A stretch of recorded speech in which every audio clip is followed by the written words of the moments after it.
My name is Joey Clark, and I want you guys to really just ask yourself a question before I get started, and that question is, what are you living for, and what do you want out of life? Right now, where you're at, somebody has taken the step, has taken the chance, they love you that much, that they see that your life is about to spin out of control. This is the result of a life that's out of control. With that love, they bring you here, hoping that you can find something, hoping that something can trigger something inside of you to make you want to do something better with your life, something better with yourself. Earlier today, a lot of these guys right here, and the young lady, she tackled basically most of the subjects as far as the things that go on inside the jail, the things that go on inside, well, outside the jail that will lead you to the jail.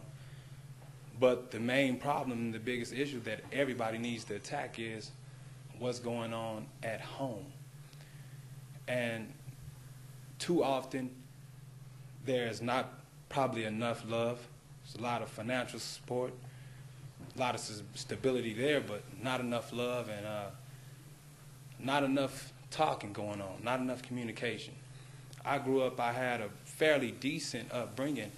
Physically, I was talented enough to do anything I wanted to do, whether it was boxing, football, basketball, even if it was something as far as using my brain, thinking, chess, or whatever.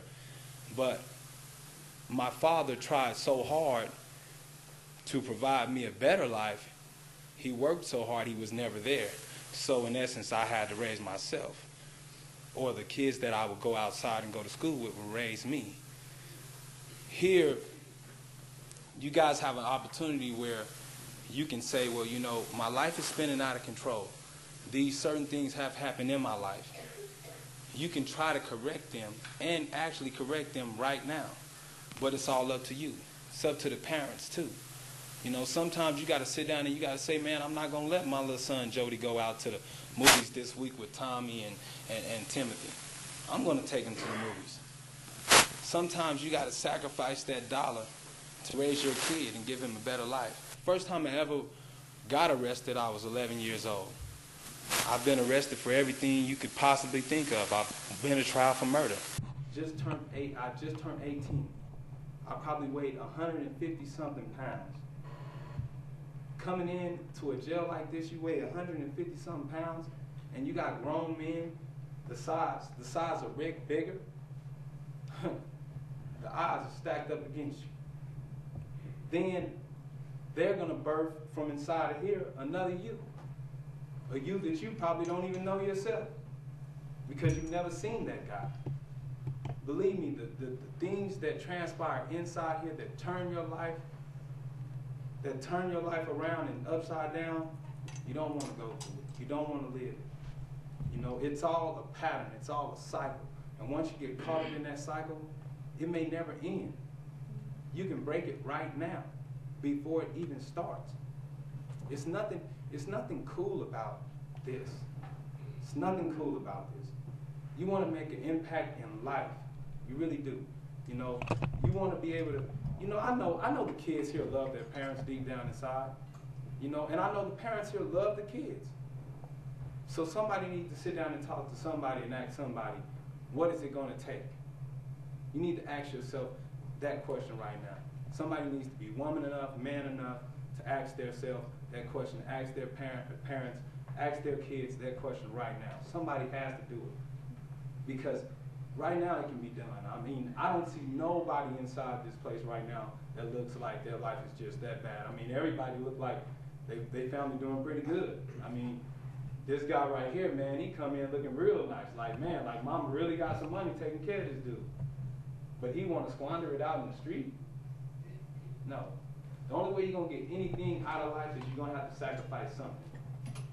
That's the only joy that you're going to get out of life.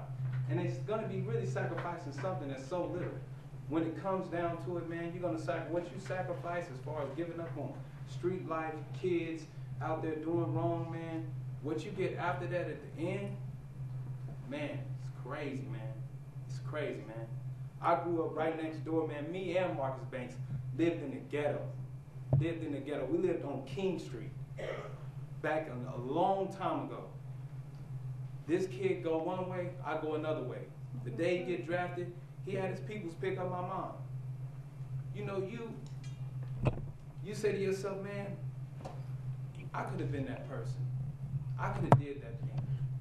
And you don't never want to be here 10 years later, 28, 29 years old, saying to yourself, man, I should have, could have, would have did that.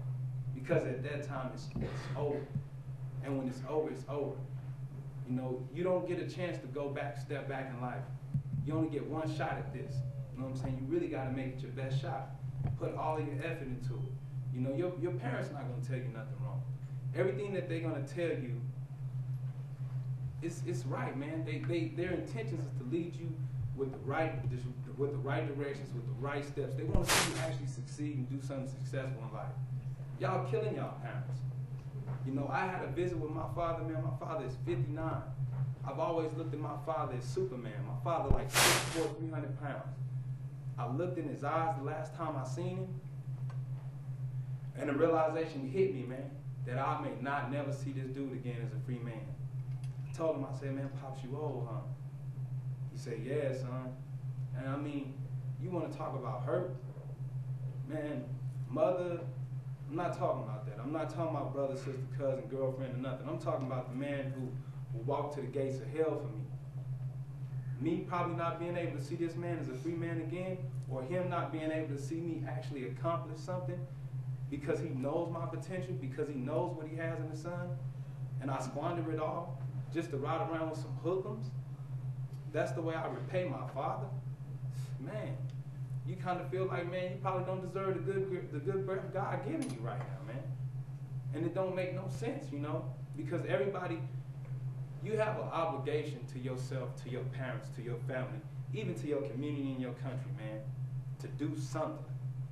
You know, if you're not gonna do nothing for the better, then if you're gonna do something for the worse, you might as well not do nothing at all. And that's just the truth about it, man. I beat myself up every day because I know it does not have to be like this.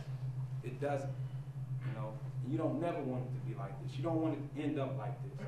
This is hell for real. Believe me, you can seek the kingdom of heaven on earth, and you can seek the dungeon of hell on earth. And right now, we are living in the dungeon of hell. It's nothing nice about where I'm at. It's nothing even remotely. I don't even really enjoy TV. I don't, because you see the same thing on every channel. It's maybe just a different way. You know, some reality TV show. You know, and what you get out of that? Nothing. You gotta wait the next week to see it again. Do something with your life. Equip yourself with some type of skill, some type of knowledge. That way you can go to the next level of life, the way you can actually do something. You might be able to invent something, create something, go to college and actually do something. Because that's the only thing that's gonna get you to the next place, to the next step of your life, man. This right here, man, I'm telling you, right now is the time. The decisions you make right now in your life will always lead you somewhere else. And if you continue a pattern of bad decision after bad decision, it's gonna get bad. And it's gonna be terrible for you. So, in closing, I want you to know, man, I see the love that brought you guys here. Use that love to get you to the next place, man. Use mama love, man. Hold on tight to mama. Hold on tight to son and daughter, man. Hold on tight. You know, that's the only thing that's going to get it there. And please don't apply me, only apply great men, not great failures. Thank y'all.